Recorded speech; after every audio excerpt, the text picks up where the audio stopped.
العالمين الذي جعلنا من أمة نبينا محمد رسول الله صلى الله عليه وسلم الذي لا إله إلا هو وحده لا شريك له. اللهم صل وسلم على سيدنا محمد الحبيب الأعظم والنور الأمرم الذي هو مظهر الله بين خلقه. Bismillahirrahmanirrahim. Al-Mukarram wal Muhtaram, orang tua kami di rumah ini, orang tua dari saudara kami putra. Kemudian Al-Mukarram wal Muhtaram, tentunya para tuan-tuan, masaid dan habaib, yaitu Habib Syekhan Al-Bahdali rahmatullahi alaih, dan kemudian Habib Naqfi Al-Habasyi rahmatullahi alaih. Mudah-mudahan dengan keberkahan zuriyah Nabi di antara kita diampuni Allah dosa-dosanya, termasuk orang yang memperjuangkan syariat Nabi Muhammad di bawah bendera Ahlussunnah wal Jamaah. Karena tidaklah bisa memuji Nabi kecuali Nabi ingin dipuji melalui mulut seseorang.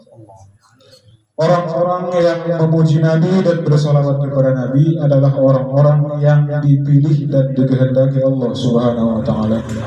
Jadi tidak bisa mencintai Nabi, memuji Nabi, bersolawat kepada Nabi kecuali Allah dan Rasulnya lebih dulu yang menginginkan seseorang tersebut. Jadi majelis pemujian kepada Nabi, majelis zikir kepada Nabi, majelis solawat kepada Nabi adalah majelis yang Allah kehendaki ada sampai hari kiamat sebagai mulianya dan mazhar kemuliaan Nabi Muhammad SAW. Semua mukjizat dan peninggalan nabi-nabi hampir lenyap dan tidak ada kecuali satu nabi, yaitu Nabi Muhammad SAW. Makanya dalam tafsir batin para ulama sufi mengatakan bahwa tafsir Inna A'tainakal Kautsar adalah jawaban bahwa zuriyah Nabi akan kekal sampai hari kiamat, bahwa keturunan Nabi akan banyak dimanapun, bahwa keturunan Nabi akan berkembang sampai kapanpun. Kemudian dalam salah satu kitab, Imam Ar-Rawas Khalifah Imam Ahmad Ar-Rifai Al-Kabir Al-Ghusil Kabir mengatakan, dalam suatu hari aku berada di Maghrib dalam suatu musafir. Pada saat itu Allah memberikan hal rohani kepadaku, di mana kalau saja aku berkehendak menukar antara timur dan barat, bisa aku tukar. Kemudian datang seorang malaikat dan mengatakan, wahai Ar-Rawas, bagaimanapun kekuasaan dan madad yang Allah berikan untukmu saat ini, itu tidak apa-apanya dengan kekuatan Al-Bahrus Somadadil Mutantab Muhammad Rasulullah SAW. Jadi begitulah isyarat kemuliaan orang-orang yang mendekat kepada Nabi Muhammad SAW. Hampir semua fadilah, semua rahmat yang asam bezit bisa dimilikinya, walaupun dia orang bodoh, walaupun dia berdosa. Inilah yang disyaratkan Nabi Khidir alaihissalam ketika bertanya kepada seluruh para nabi.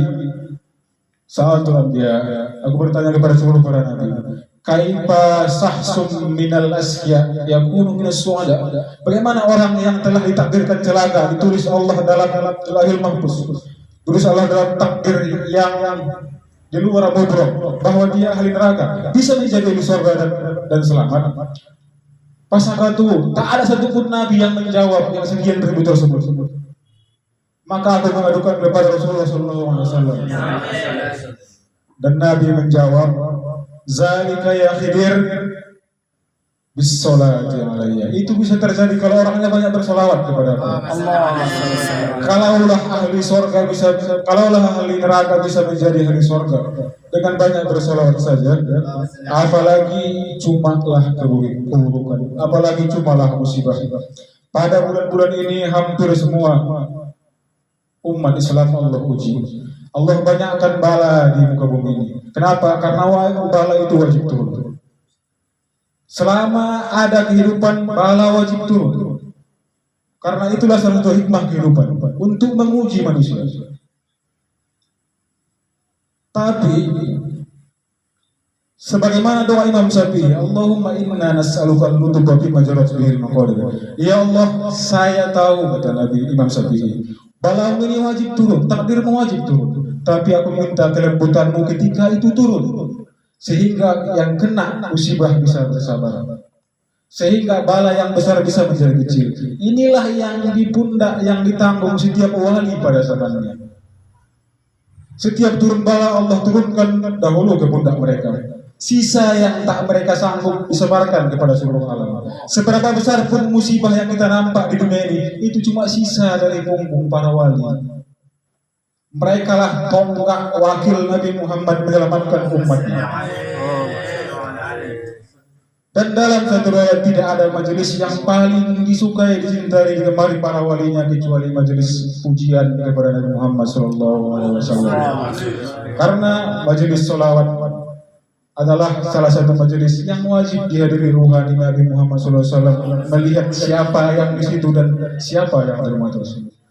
Dalam satu riwayat ada yang mengadu ke Imam Ali Al-Habasyi Sintut Duror Sohibul Maulid, seorang pemuda yang mengatakan, ya Habib, saya bermimpi bahwa saya melihat kedua orang tuaku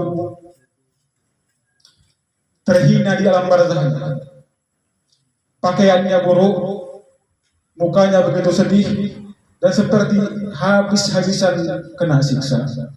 Habib Ali Al-Habasyi bertanya, apakah kau selalu berbuat dosa di tempatmu tinggal, di kos-kosanmu?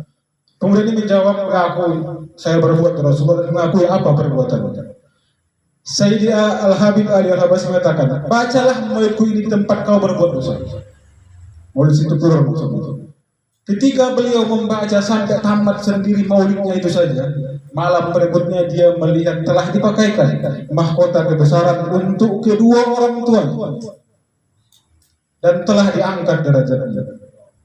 Jadi salah satu berbuat baik kepada kedua orang tua, amal yang paling agung untuk kedua orang tua. Bagaimana hadiahmu setelah mereka meninggal, bukan selagi mereka masih hidup. Kenapa? Karena urusan yang sebenarnya di akhirat, bukan di dunia. Apa yang bisa kita hadiahkan ketika mereka telah wafat? Makanya para ulama, hadiahkanlah setiap amalmu kepada mereka, pasti Allah terima. Kenapa? Tidak ada yang paling berhak kepada diri seorang anak kecuali kedua orang tuanya, mau harta dan dirinya. Apabila orang tua mengambil harta anaknya tanpa izin, tidak mencuri halal. Bahkan orang tua yang membunuh anak tidak dikisos walaupun berdosa. Itulah maksud ketinggian makom kedua orang tua. Bahkan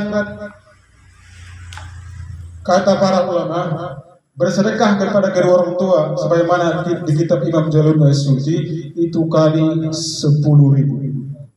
Bahkan bisa lebih kalau dengan keadaan hati yang begitu ikhlas.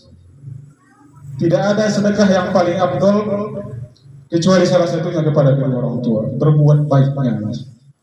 Mungkin mohon maaf sedikit banyak yang mungkin bisa kami sampaikan. Sekali lagi kami mohon terima kasih yang sebanyak-banyaknya. Mohon kami dimaafkan, pasti banyak kesalahan kami, pasti banyak dosa-dosa kami. Dan kepada Allah Subhanahu wa Ta'ala tentunya kami mohon ampun. Sekali lagi semoga kami pribadi mendapat berkah dari orang-orang yang ada di sini, mendapat berkah dari majelis mulia ini, dan Allah memberi balasan lebih baik dari apa yang kita harapkan dunia dan akhirat. Barakallahu alaikum wa nas'alullah min kulli khair lana wa liwalidina wal jami'il mu'min wa li ummati Rasulillah fid dini wad dunya wal akhirah. Wassalamualaikum warahmatullahi wabarakatuh.